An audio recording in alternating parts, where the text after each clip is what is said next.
সুপ্রিয় শিক্ষার্থীগণ, তোমাদের আজকে যে লবণটা আমি পরীক্ষা করাবো সেটা হচ্ছে অ্যালুমিনিয়াম সালফেট।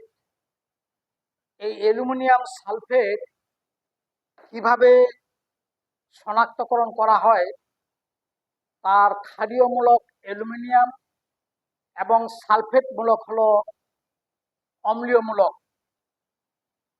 অ্যালুমিনিয়াম ক্ষারীয় এবং সালফেট হলো অম্লীয়। এই দুটো গ্রুপকে কিভাবে আমরা তোমাদের ইন্টারমিডিয়েট লেভেলে সংক্ষিপ্ত আকারে বাহির করব সেটা আমি দেখাচ্ছি। এখানে এই অ্যালুমিনিয়াম সালফেটের একটি মূল দ্রবণ বানানো হয়েছে, এই মূল দ্রবণ বানানো আছে। এই মূল দ্রবণ থেকে একটু একটা পরিষ্কার টেস্ট টিউবে একটু আমরা নিলাম, নেওয়ার পরে এটাতে আমরা এই সোডিয়াম হাইড্রোক্সাইড যোগ করব। যোগ করার সঙ্গে সঙ্গে এই যে সাদা বর্ণের পদক্ষেপ হবে এবং এটা বেশি পরিমাণ সোডিয়াম হাইড্রোক্সাইড দিলে এটা আবার পরিষ্কার হয়ে যাবে। এই যে বেশি পরিমাণ দিলে আবার এটা পরিষ্কার হয়ে যাবে।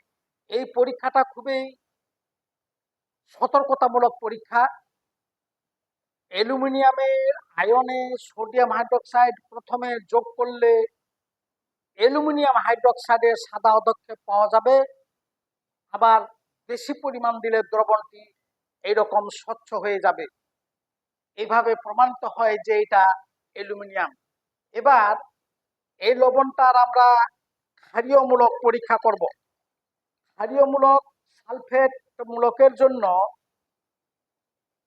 আবার একটা টেস্ট টিউব আমরা ধুয়ে নিলাম।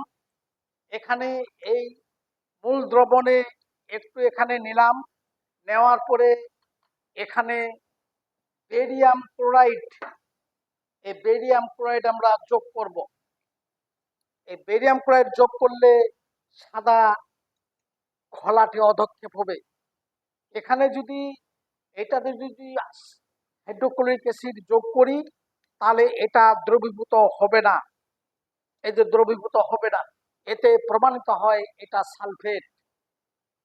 তাহলে অ্যালুমিনিয়াম আয়নের জন্য খুব সতর্কতামূলক পরীক্ষা হইল, অ্যালুমিনিয়ামের মূল দ্রবণ বানার পর যদি সোডিয়াম হাইড্রোক্সাইড প্রথমে দেওয়া হয়, সাদা পদক্ষেপ হবে।